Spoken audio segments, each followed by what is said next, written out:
Welcome to our first lecture for our seminar Innovation through Design and Become a Technopreneur. આપણે આ સેમિનારની અંદર સમજીશું કે ઇનોવેશન માટે ડિઝાઇનની ઇમ્પોર્ટન્સ શું છે અને ઇનોવેશન અને ડિઝાઇન થિંકિંગ થ્રુ આપણે ટેકનોપ્રિન્યર તરફ કેવી રીતે આગળ વધી શકીએ છીએ. During this whole seminar, we will learn main outlines, what is technopreneur, why technopreneur, why innovation through design. In this, we will understand what is innovation, what is design thinking, why innovation is through design thinking. Then further we will understand the 7 steps for successful innovation. We will apply these 7 steps of innovation and we will understand these 7 steps of innovation with example Indian Post Box Design by IIT Bombay. So let's start the first. What is innovation? Innovation એટલે એવું કહેવાય નવો વિચાર. But innovation cannot only be about something new. એટલે ફક્ત નવો વિચાર હોવો એ જ ઇનોવેશન નથી. ઇનોવેશન એટલે implementation of idea with user satisfaction. એટલે કે ઇનોવેશનની અંદર નવો આઈડિયા તો ખરો જ, પણ એ આઈડિયાથી જે પણ ડિવાઇસ અથવા જે પણ સર્વિસ અથવા જે પણ વસ્તુ તમે બનાવો છે એનાથી યુઝરને સેટિસ્ફેક્શન થવું જરૂરી છે. એ યુઝર સુધી આઈડિયા તમારો યુઝર સુધી પહોંચવો જરૂરી છે.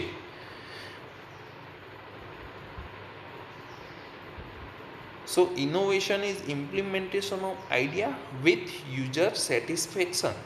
એટલે સોસાયટી સમાજને ઉપયોગી થાય તેવા આઈડિયા ઉપર કામ કરવું અને તેને યુઝર સુધી પહોંચાડવું એટલે ઇનોવેશન.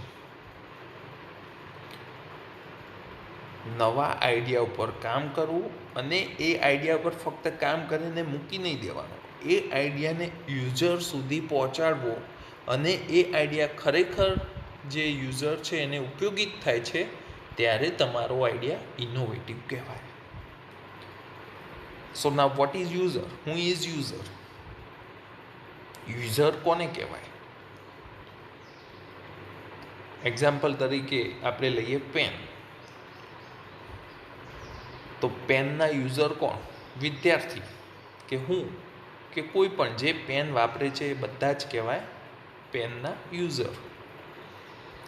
સપોઝ કોઈ તમે પેનની ડિઝાઇનમાં એની ગ્રીપની ડિઝાઇન બનાવો છો અને પેનની ડિઝાઇનમાં થોડો ફેરફાર કરો છો તમારા નવા આઈડિયા સાથે, તો તમે એ ફેરફાર કર્યો પણ એ ફેરફારથી જે યુઝર છે એને એ તમારો ફેરફાર અનુકૂળ આવ્યો છે કે નહીં એ પણ ચેક કરવું જરૂરી છે.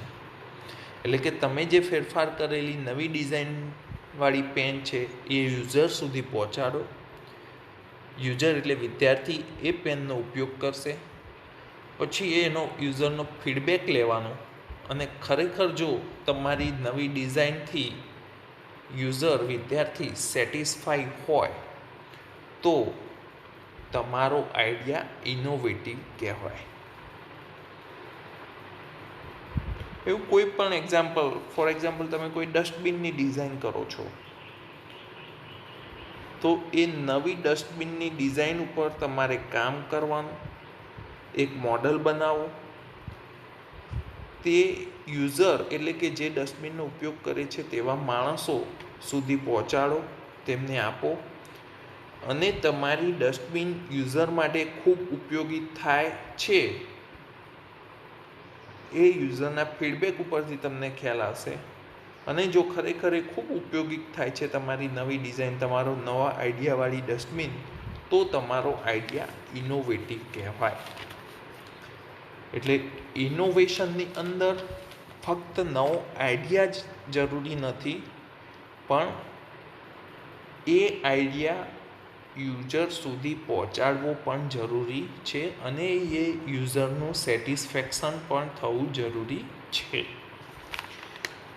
આવા નવા આઈડિયા ઘણા બધા હોઈ શકે કે જે નવા પણ હોય અથવા હયાત સિસ્ટમમાં થોડો ઘણો બદલાવ સૂચવતા હોય.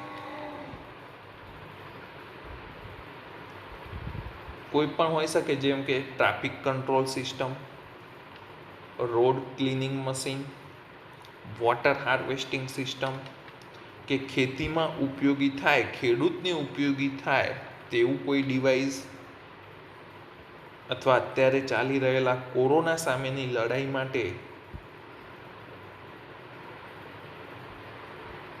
ઓછા ખર્ચાવાળા માસ્કની ડિઝાઇન, કોરોનાગ્રસ્ત દર્દીની મોનિટરિંગ સિસ્ટમ કરવી, કોઈ એવું ડિવાઇસ બનાવવું કે જે પોલીસ અને ડૉક્ટરને અત્યારના સમયમાં ખૂબ ઉપયોગી થઈ શકે, ઓછા ખર્ચાવાળા હેન્ડ વોશ બેઝિન કે જે આપણે પબ્લિક એરિયામાં અથવા મોટી મોટી ઓફિસો આગળ અથવા કોલેજ આગળ મૂકી શકીએ, સારી ઇફેક્ટિવ સેનિટાઇઝેશન ટનલની ડિઝાઇન. આવો કોઈ પણ નવો વિચાર, નવો આઈડિયા ઉપર આપણે કામ કરી શકીએ.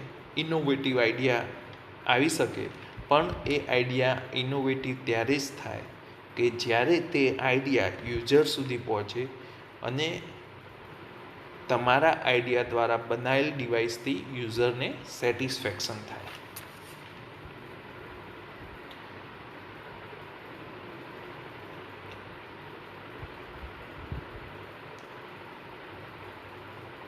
આવી ઇનોવેટિવ આઈડિયા પર કામ કરનાર જે આઈડિયા આવે છે એને ઇનોવેટિવ આઈડિયા કહેવાય. અને જે વિદ્યાર્થી અથવા કોઈ પણ માણસ તે આઈડિયા ઉપર કામ કરે છે, જેનો આઈડિયા ઇનોવેટિવ છે અને યુઝર સુધી પહોંચાડે છે, એને કહેવાય ઇનોવેટર. આપણે ફરીથી આ ઇનોવેશન અને ઇનોવેટર વિશે એક એક્ઝામ્પલથી સમજીએ. N Indian innovator. Let's see one example.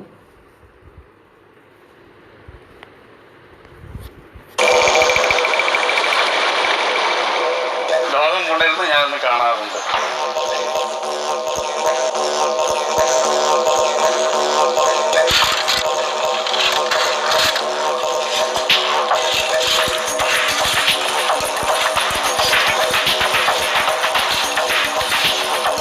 തേങ്ങ എൻ്റെ തലയിൽ വീണപ്പോഴല്ലേ എനിക്ക് ആ ആശയം ഉദിച്ചത്. സാമ്പത്തിക ബുദ്ധിമുട്ടുകൾ കൊണ്ട് എനിക്ക് പഠിക്കാൻ സാധിച്ചില്ല. എങ്കിലും ഞാൻ വിജയത്തിൻ്റെ ചവിട്ടുപടികൾ കയറി. നാട്ടുകാരിപ്പോൾ എന്നെ സ്പൈഡർമാൻ എന്നാണ് വിളിക്കുന്നത്.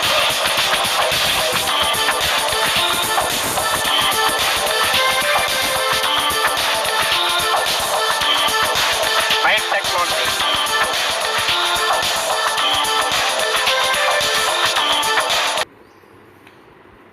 આ વિડીયોની અંદર આપણે જોયું કે એક નાળિયેરની ખેતી કરતો ખેડૂત છે. એ ખેડૂતને પોતાને જ પ્રોબ્લેમ, પોતાની સમસ્યા છે કે નાળિયેરના ઊંચા ઝાડ ઉપર ચડવાવાળા માણસો, મજૂર મળતા નથી